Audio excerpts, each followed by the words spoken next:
Hi, I'm Linda, and this is No Frills ASMR.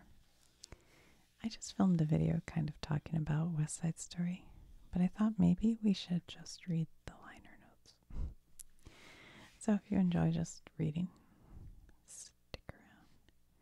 So it says West Side Story, and then the songs: Prologue, Jet Song, Something's Coming, Dance at the Gym, Maria, America, Tonight, Gee, Officer Krupke, I Feel Pretty, One Hand, One Heart, Quintet, The Rumble, Cool, A Boy Like That, and I Have a Love, and Somewhere finale.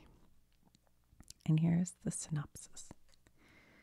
Listen to the finger-snapping pulse of life on the west side of New York City, where a lifetime can be only 48 hours long.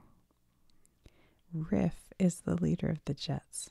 The opposition, a Puerto Rican gang called the Sharks, led by Bernardo.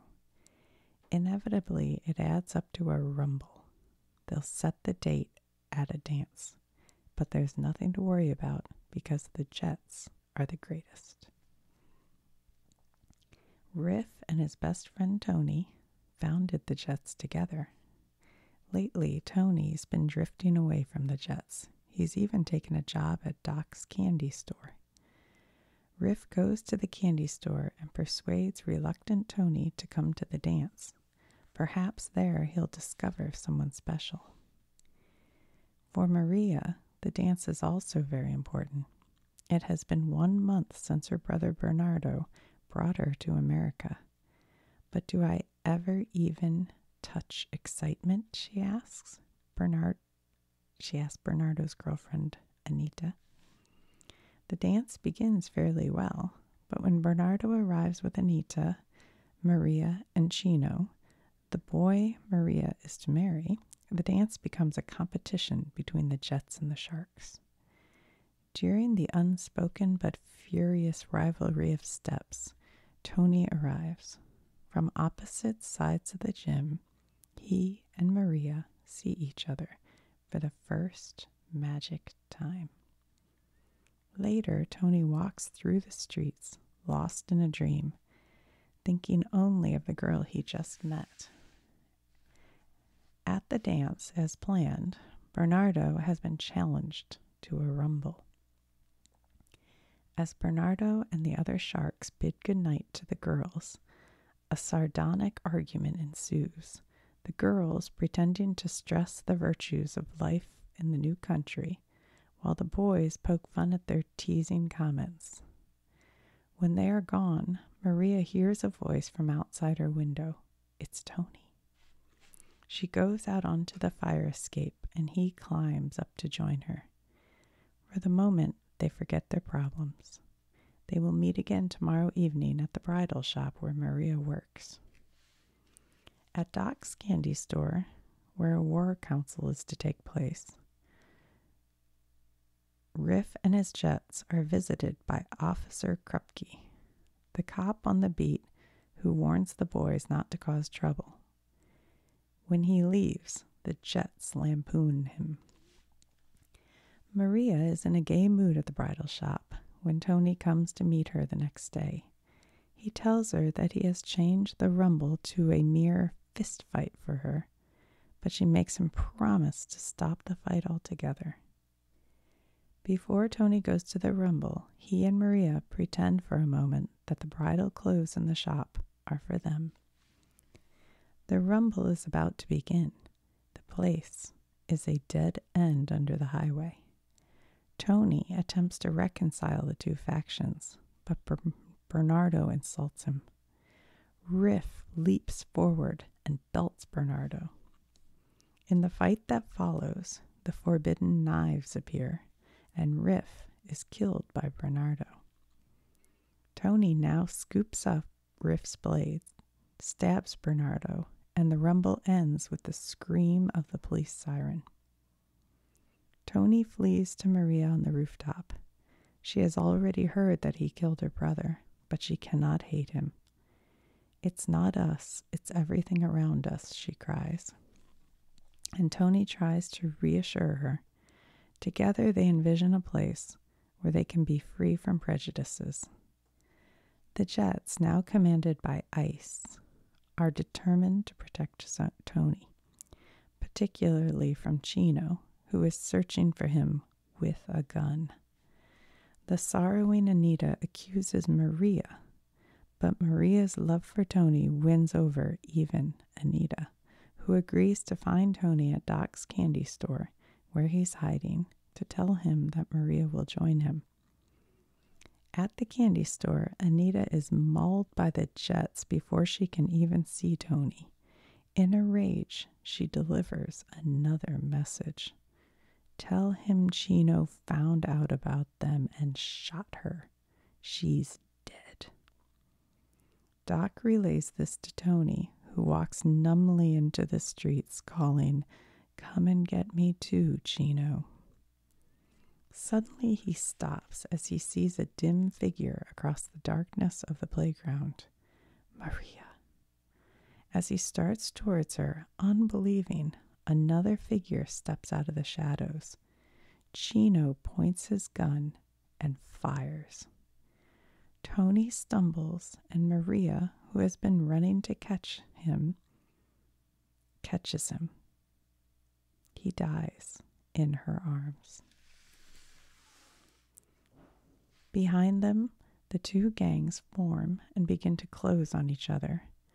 Rising from Tony's dead body, Maria quickly takes the gun from Chino.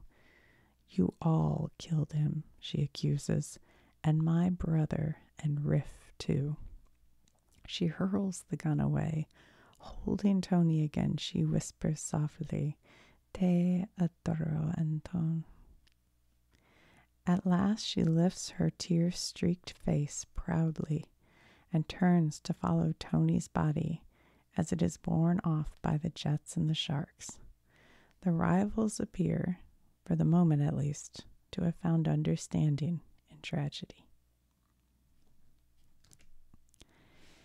You don't argue with success. This, in general, was the policy followed when Hollywood took on the job of transferring West Side Story to the screen. This landmark stage musical had achieved a very special aura by the time Mirisch Pictures embarked upon the filming project that was to occupy for a year and a half some of Hollywood's and Broadway's most talented people.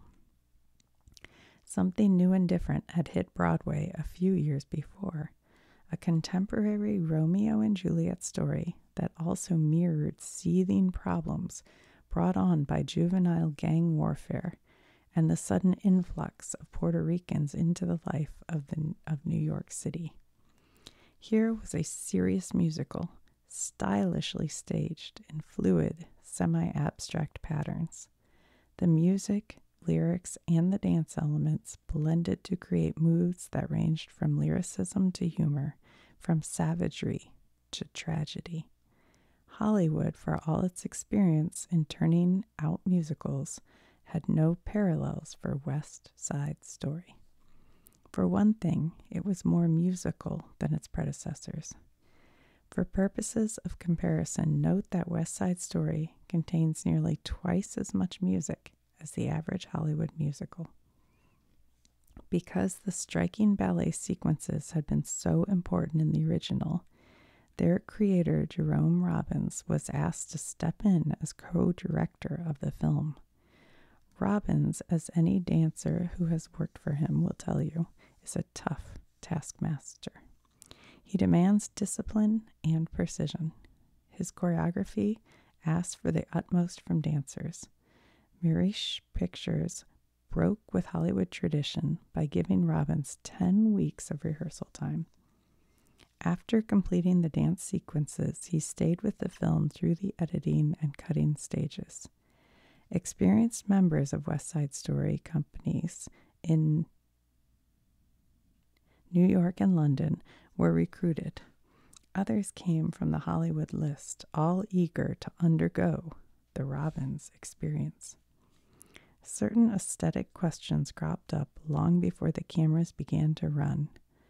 Committed on the one hand to transmitting the qualities of the stage work to the screen, and on the other to cinematic technique, Robert Wise, producer and co-director, had some knotty problems.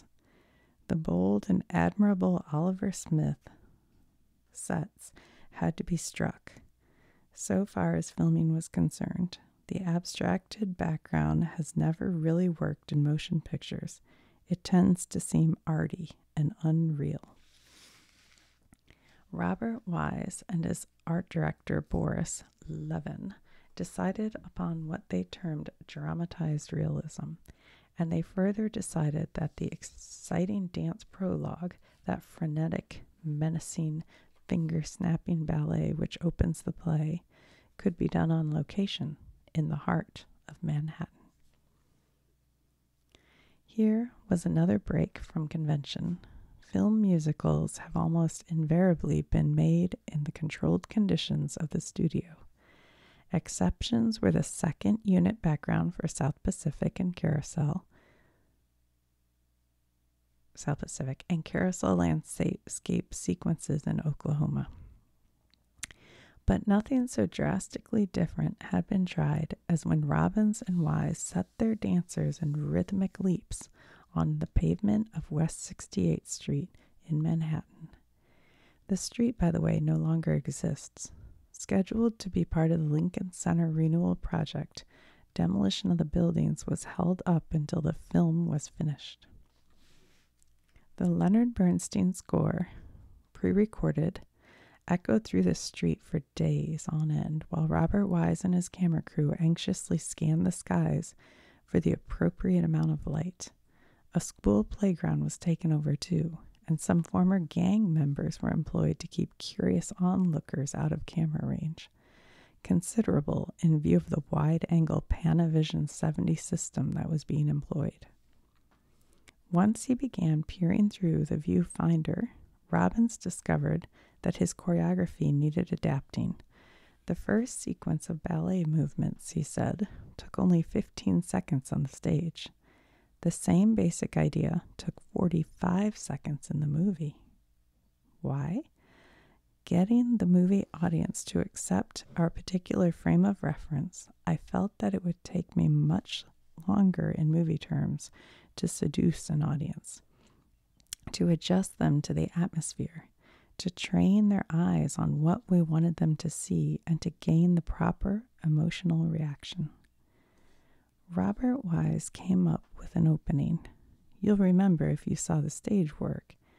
The dancers frozen against a stark, stylized representation of a city playground, and suddenly those rhythmic finger snaps that began the ballet. Instead, the film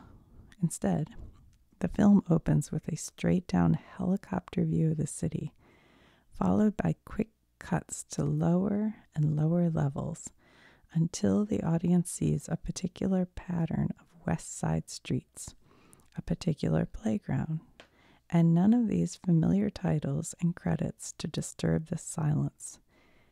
Jigsaw zooming in on the melee of the story.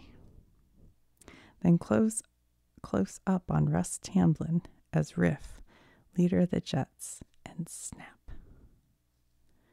Working out details like these took time and money, $6 million worth of money, which largely bought time. West Side Story isn't loaded with star names. Probably highest in Hollywood star brackets is Natalie Wood, who plays the lovely 17-year-old Maria, fresh from Puerto Rico. She got the role because she was right for it, as casting directors are wont to say.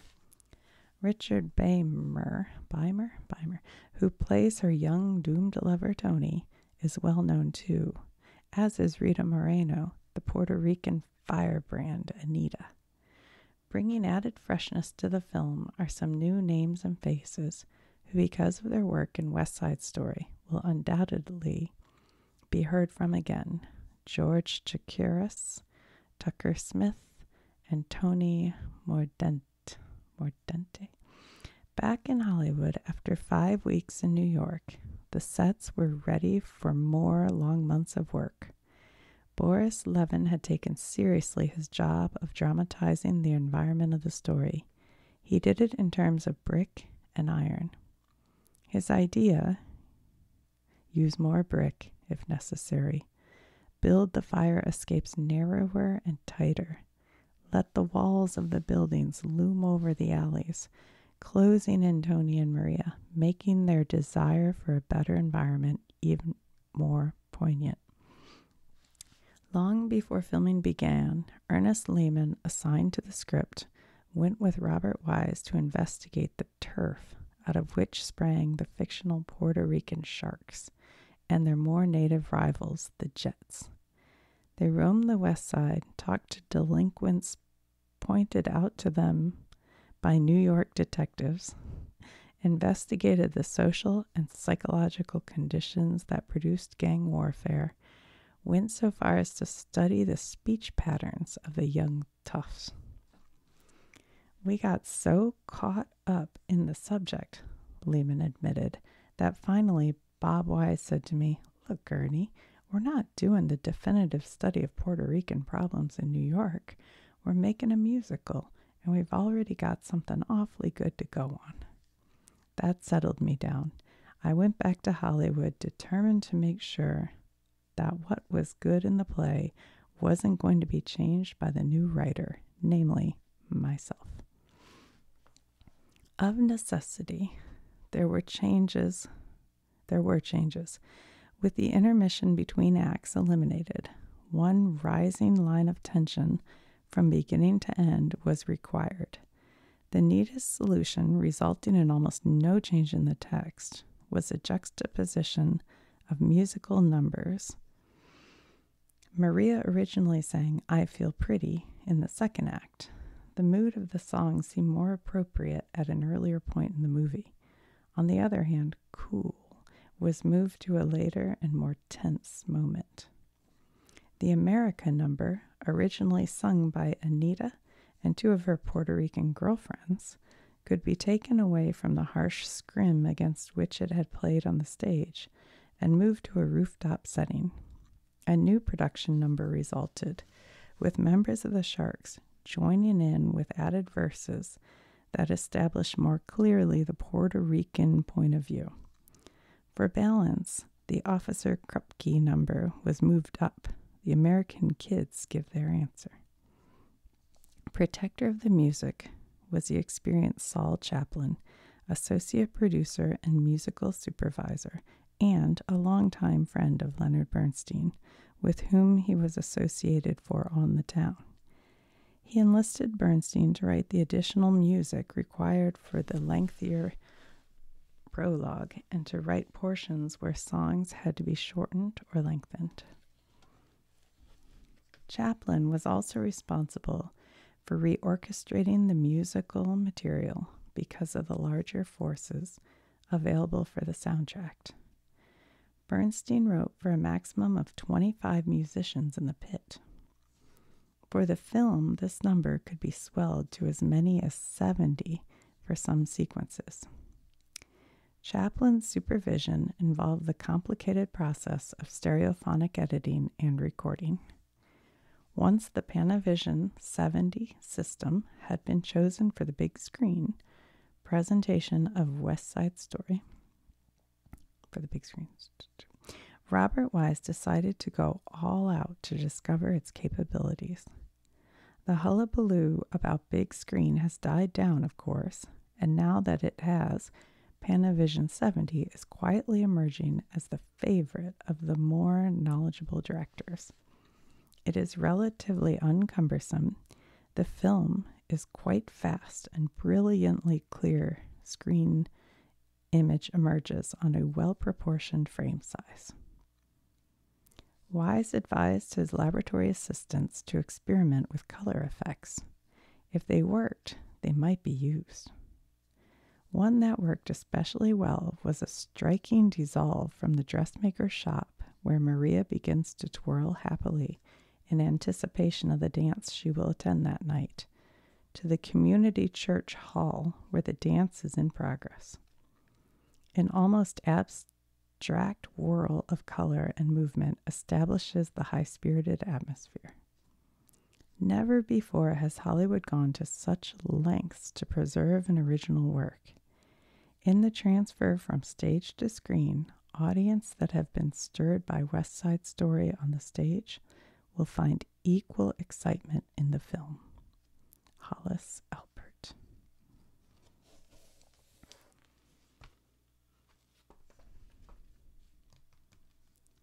West Side Story, the original soundtrack recording. Maria, Natalie Wood, and Tony, Richard